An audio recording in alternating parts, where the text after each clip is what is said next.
The last tourists of the evening were taking photographs of the harbor. Luca could see them from the atelier window.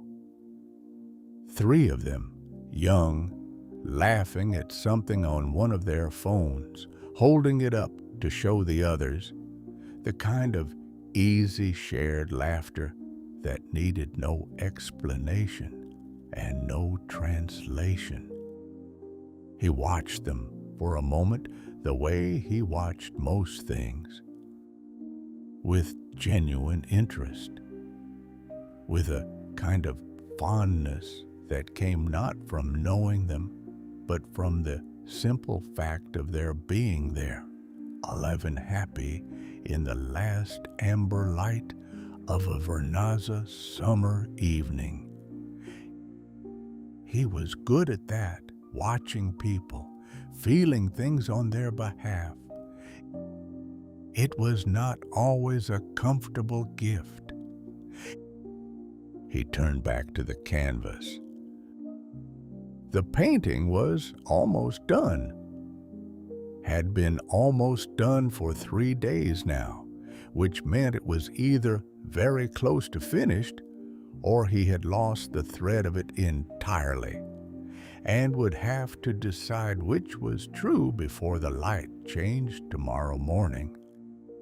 It was a view of the harbor at dusk, the boats in their rows, the colored houses climbing the cliff behind them. Not original, not the kind of thing that would make anyone stop in their tracks in a gallery, but honest. He painted honest things, which was the only way he knew how to paint, and probably the only way he knew how to do anything. His father had been like that, honest to a fault, his mother used to say, not always kindly. But she had meant it as a compliment, even when it didn't sound like one. Luca put down the brush. He wiped his hands on the cloth he kept hanging from his belt, a habit so old he couldn't remember starting it. A cloth that was never clean and never quite dirty enough to replace, that had absorbed so many colors over the years that it was now a painting in its own right. A record of everything he had made in this room, every morning and evening spent in front of a canvas, trying to put something true onto a surface that didn't care whether it was true or not. He was 28 years old, and he had been painting in this room for 6 years. Before that, he had been painting in Milan, in a studio that smelled of other people's ambitions and a particular cold of a northern city in November. He had learned things in Milan. He had learned that he was talented enough to be taken seriously and not talented enough to be taken care of, which was perhaps the most honest thing the city had ever told him. He had learned that he could live anywhere, but that living somewhere and being somewhere were not the same thing. He had come home, not with defeat, not with the particular lowered head of someone returning to what they had left behind. He had come home the way a tide comes home, because that was what tides did, because the pull was real and the direction was clear, and there was no version of himself that made sense anywhere else. He latched the atelier door and stepped out into the evening. Vernazza in summer was not a quiet place. The narrow streets were full of people moving in both directions at once, the way narrow streets always were. the particular shuffle and negotiation of bodies in a space that was never designed for this many of them. Everyone smiling because this was a beautiful place and they were lucky to be here. And the evening was warm and the wine was good, and for a few days or a week or 2 weeks, their real lives were somewhere else, suspended, waiting patiently for them to return. Luca moved through it all with the ease of someone who had been doing it his whole life. He knew every stone of this street. He knew the exact place where the pavement was uneven outside the old church. The one that caught the heel of every tourist who walked past it and caught nobody who had grown up here. He knew the smell of every bakery and every kitchen window and every geranium pot hanging from every balcony on this route between the atelier and the harbor. He knew the names of the cats that appeared at dusk, knew which ones would come to his hand and which ones watched from walls, with the particular dignity of animals that had decided humans were acceptable but not essential. He stopped at Marco's place. Marco had run the small grocery at the foot of the hill for as long as Luca could remember. A man of perhaps 60, who had the face of someone who had spent most of his life outdoors, and the manner of someone who had spent most of it listening. He was sitting in his doorway with a glass of water when Luca passed. "Late tonight," Marco said. "The painting," Luca said. Marco nodded. This was a sufficient explanation for everything. "Your neighbor's cat had kittens," Marco said. 3 of them. She put them in a box outside your door." Luca stopped walking. "When?" "This afternoon." He thought about this for a moment, then he started walking again. "I'll deal with it," he said. Marco lifted his glass in a small salute.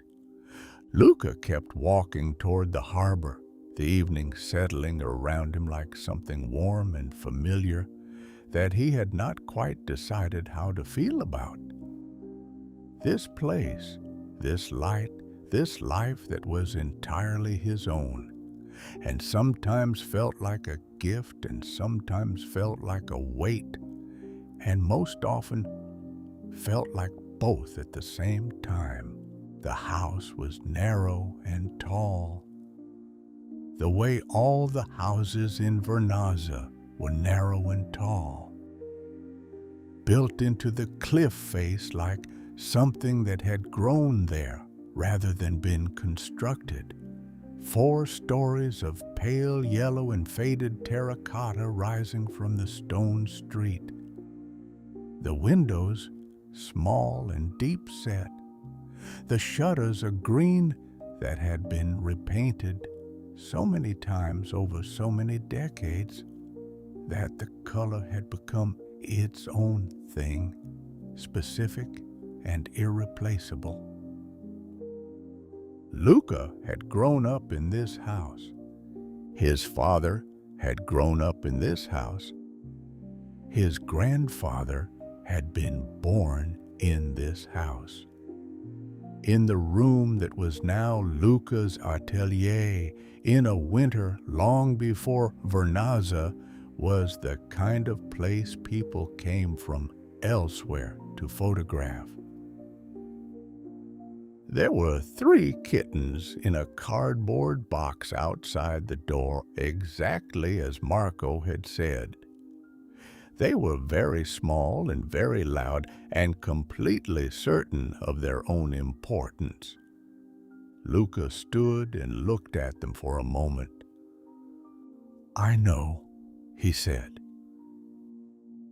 He took the box inside. The ground floor was the atelier. Canvases everywhere, the smell of linseed oil and turpentine, and the particular cold warm that came from stone walls that took all day to absorb the heat and gave it back slowly through the night. The second floor was the kitchen and the small room where his father used to sit in the evenings to read. The third floor was Luca's bedroom and the bathroom with the window that faced east and caught the first light of every morning, whether or not Luca was ready for it. He put the kittens on the kitchen floor and filled a small bowl with water. They ignored the water completely. He made dinner, pasta, simple, the way his mother had taught him, the way her mother had taught her, a recipe that existed nowhere written down, but that lived in his hands the way most important things in his life lived in his hands.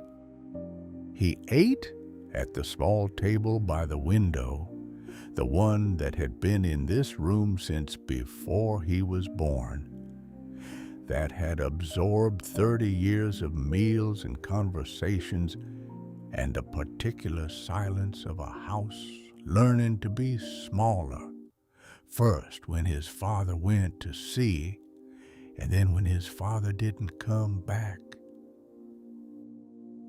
The kittens explored the kitchen. On the wall above the table, his father's fishing maps.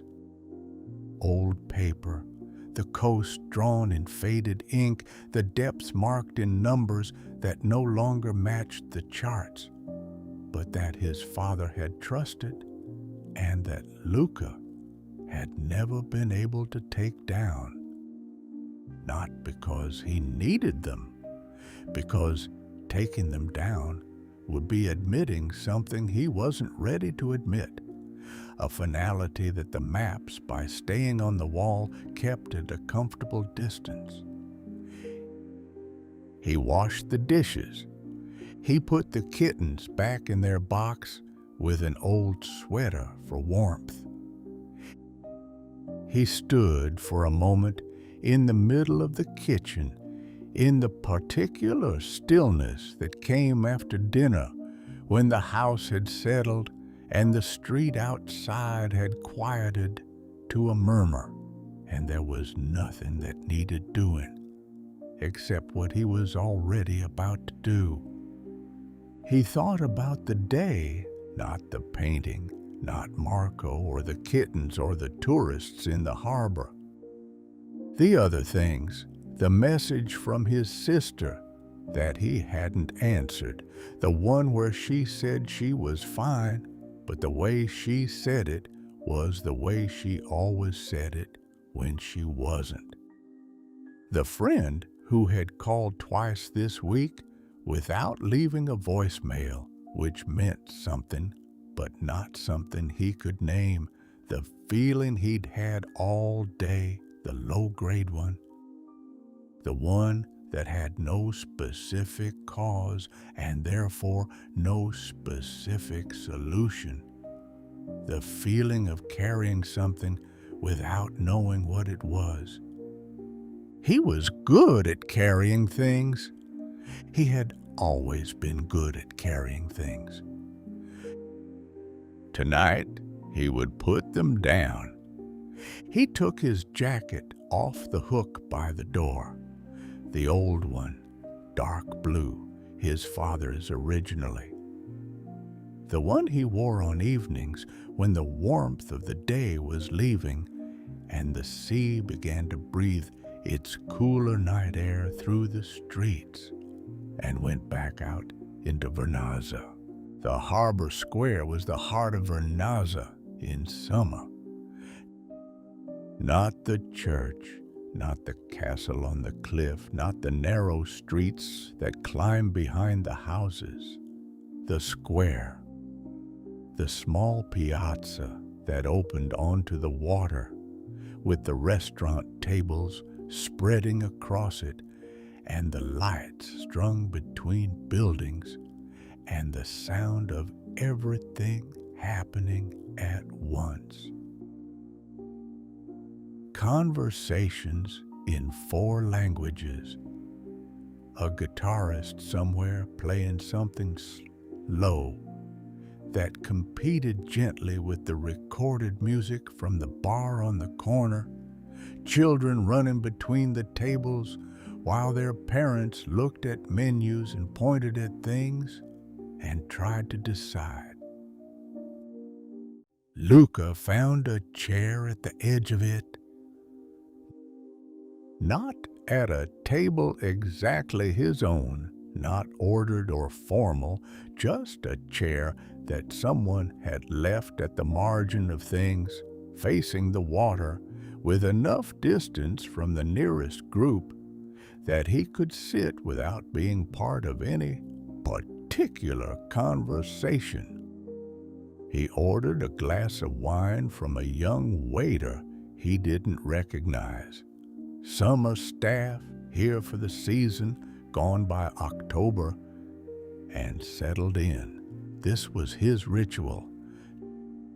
Not every night, but on the nights when the carrying had been heavy, on the nights when he had listened to too many people and felt too many things on their behalf, and the accumulated weight of other people's lives had settled into him the way seawater settled into old wood. This was what he did. He came here. He sat at the edge of the noise. He let the evening be what it was. He watched a couple argue quietly at a table near the water. Not fighting, not the loud public kind of fighting that drew attention. The quiet kind. The kind where both people are looking at the menu while saying things that have nothing to do with the menu, the particular sad economy of 2 people who have been together long enough to fight in code. He watched them without judgment, without the need to do anything about it, with the particular compassion that he had learned slowly and not without difficulty was different from the need to fix. Some things didn't need fixing. Some things just needed witnessing. A group of young women at the next table was celebrating something. A birthday, maybe, or just the fact of being here, which was reason enough. They were loud and happy, and one of them kept looking over at Luca with the particular look of someone who was trying to decide whether to say something. He smiled at her, not an invitation, just an acknowledgement. She smiled back and turned to her friends, and that was that, complete and sufficient. A 30-second human connection. He thought about Maya for a moment, though he didn't know her name. There was always someone like that in his mind. The people he had noticed during the day, the ones who had handed him something small and unnamed without knowing it. The tourist couple, the woman who had been sitting alone on the church steps all afternoon with a book she wasn't reading. The old man who walked the harbor wall every evening at exactly the same time, so reliable that Luca had started using him as a kind of clock. He sipped his wine. The guitarist finished his song and started another. The children ran. The couple stopped arguing or moved it somewhere quieter or decided it could wait. The sea was there behind all of it, patient and enormous and completely indifferent to the particular human theater happening at its edge, the way the sea always was, present, receiving, asking nothing. Luca sat until the wine was finished and the square had thinned and the lights in some of the restaurants had begun to go out one by one, and the summer night had reached the particular hour when even the most reluctant tourists began to remember that there was a morning coming. Then he stood up. He had things to put down. The pier was empty at this hour. It extended from the harbor wall into the sea, old stone, the surface worn smooth by years of fishing boats and fishermen, and the particular patience of a structure that had been standing in salt water since long before anyone alive could remember. The lights of the square didn't reach this far. There was only the moonlight and the reflection of it on the water, and the sound of the sea moving against the stone in the steady, unhurried rhythm that was the oldest sound Luca knew.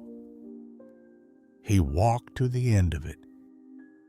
He stood there for a moment without doing anything, his hands in his pockets, the night air moving through his hair, the sea going on in every direction, into the dark. He had stood here many times. He had stood here as a boy with his father, watching the older fishermen bring in the late boats, the two of them saying very little because they were both people who said very little when the sea was there to say it for them. He had stood here the night his father's boat didn't come back. He had stood here many nights since, for many reasons, and the pier had received all of it without opinion, without advice, without asking anything of him except his presence. Tonight he had things to put down. He started with the small ones. The unanswered message from his sister. He took it out of the place where he'd been keeping it, somewhere in his chest in the particular region where unfinished things lived, and held it for a moment. She was fine. She was the kind of person who was almost always fine, even when she said she wasn't. And the rare times when she wasn't fine, she had people around her who knew how to help in ways that Luca, from this distance, could not. He had answered what he could answer. The rest was hers to carry. He let it go. He imagined it falling from his hand out over the dark water, and the water receiving it the way the sea received everything, without preference, without storage, taking it in and moving on. The friend who had called twice without leaving a message. He held this one longer. It had more weight. There was something he had been sensing for weeks, a distance, a change in the particular quality of that friendship that he had known since they were 19 and couldn't name and couldn't address and couldn't fix from here. He had sent what he could send. He had been present in the ways he could be present. The rest was not his to carry. he let it go. The low-grade feeling, the one with no name, this one was the hardest because you couldn't put down what you couldn't identify, couldn't release what you couldn't hold. He stood with it for a long time. He let it be what it was, not a problem, not a failure, not a sign that something was wrong. Just the particular weight of being a person who felt things deeply and lived in a world that generated feelings faster than any single person could process them. He was not too much. He had never been too much. He was exactly as much as he was, and that was what the world got when it got him. And the world had always been the better for it, even when the world forgot to say so. He opened his hands. He let it all go. The sea took it. Not dramatically. No wave rose to meet it. No light changed. No sound altered. The sea simply continued being the sea, enormous and patient and old, and what Luca had released became part of what the sea had always held, the losses and the hopes and the low-grade, unnamed feelings of everyone who had ever stood at its edge and opened their hand. He breathed in and out, in. The moonlight was on the water. The lights of Vernazza were behind him, warm and specific and his. Every window a room he knew, every lit doorway a face he could name. Ahead of him, the sea went on in the dark until it became the sky, and the sky went on until it became the stars, and the stars went on until there was no more going on, just the ancient, patient, absolute fact of existing. Luca stood at the end of the pier for a long time. Long enough for the weight to finish leaving, long enough to feel what was left. He walked back through the empty square. The restaurants had closed. The lights between the buildings were still on, but the tables were empty and the chairs had been stacked, and the particular energy of a summer evening in full swing had subsided into the particular piece of a summer evening finished. A waiter he recognized was sweeping outside one of the restaurants, moving the broom in long, slow strokes, not hurrying, the way you move when you are tired and the work is almost done, and the remaining distance between here and bed is measured in minutes. Luca raised a hand as he passed. The waiter raised his in return. The streets were quiet now. The tourists were in their rented rooms in the small hotels and the converted houses that lined the alleys, lying in unfamiliar beds, listening to the sea and feeling pleasantly far from home. The locals were asleep or close to it. The cats were out, moving between the shadows with the quiet authority the cats had always moved with, owning the night the way they owned everything, completely, without effort, without asking permission. He stopped at the door of the house. The kittens were quiet now. He could hear nothing from inside, which meant they had settled, which meant the problem of them had been quietly solved by tiredness. as most problems eventually were. He went inside. He climbed the stairs slowly, his hand on the old banister, the wood smooth and cool under his palm. The house was breathing around him. The particular sounds of an old stone building at night, the small shifts and creaks that meant nothing except age and continuity, and the simple ongoing fact of a structure that had decided long ago to stay. He washed his face. He sat on the edge of his bed.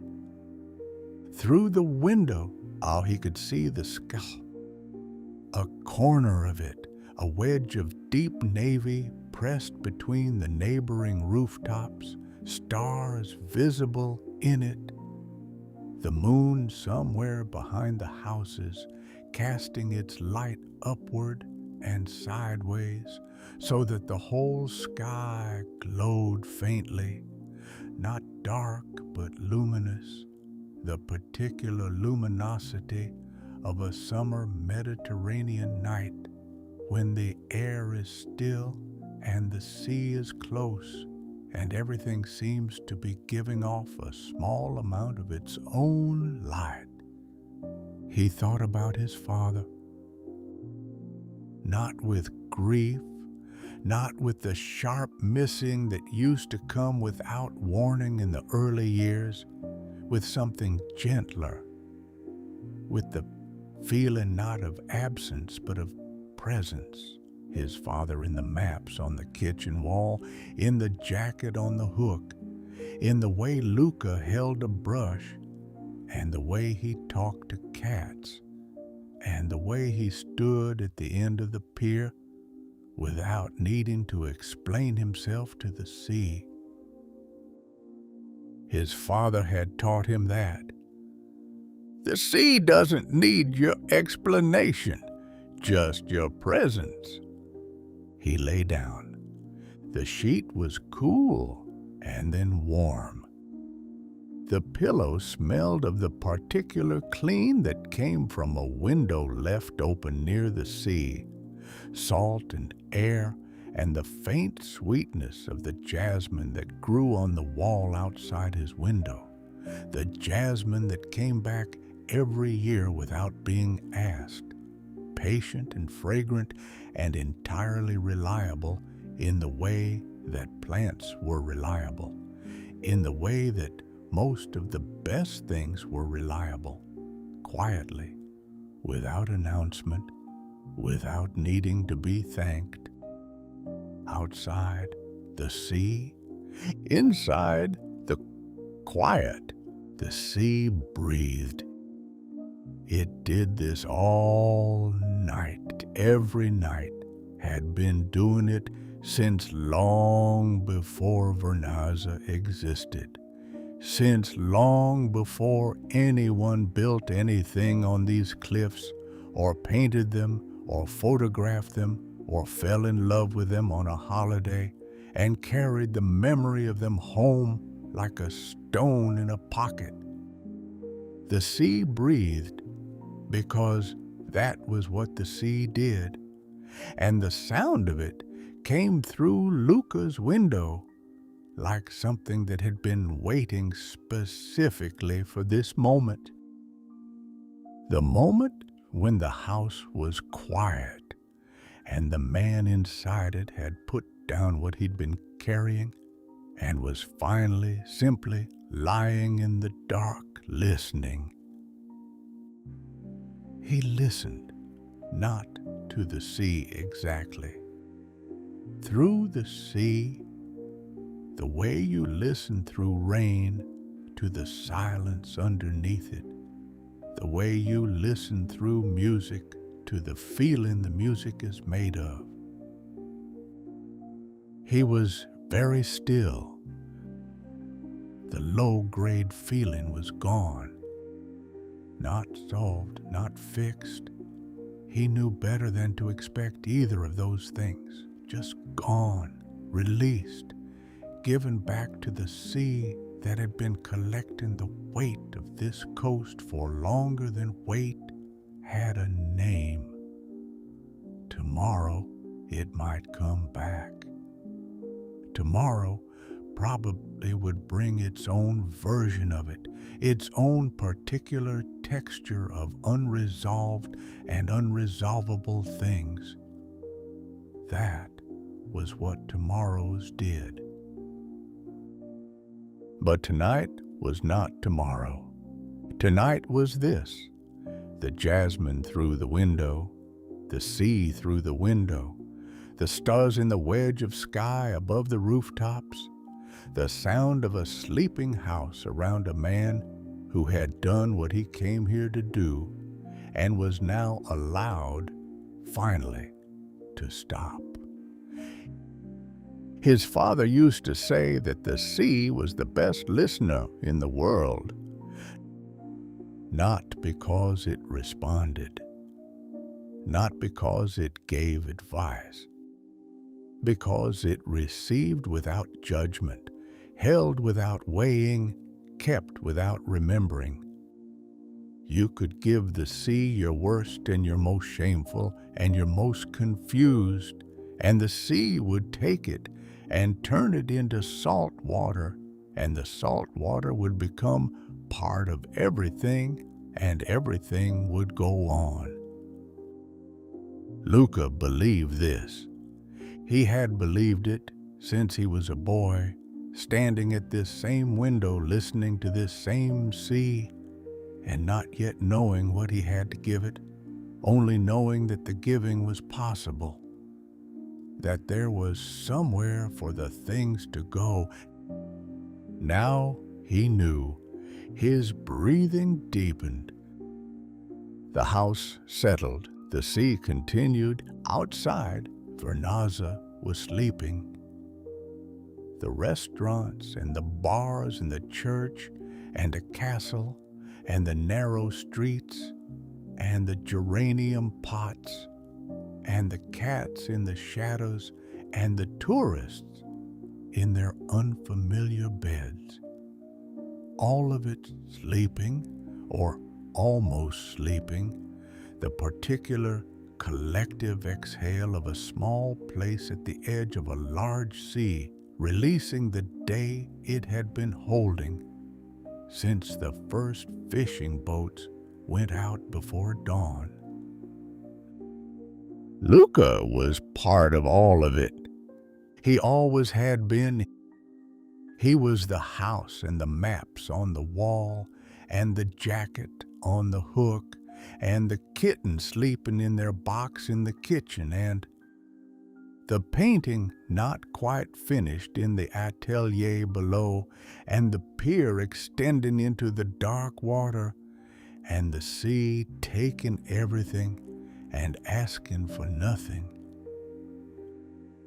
He was all of it, and all of it was at last at rest, somewhere on the coast of Italy, in a narrow stone house above the harbor. A man is sleeping. The maps are on the wall. The kittens are warm. The painting is almost done. And the sea is breathing, as it always has, as it always will. Good night, Luca. Good night.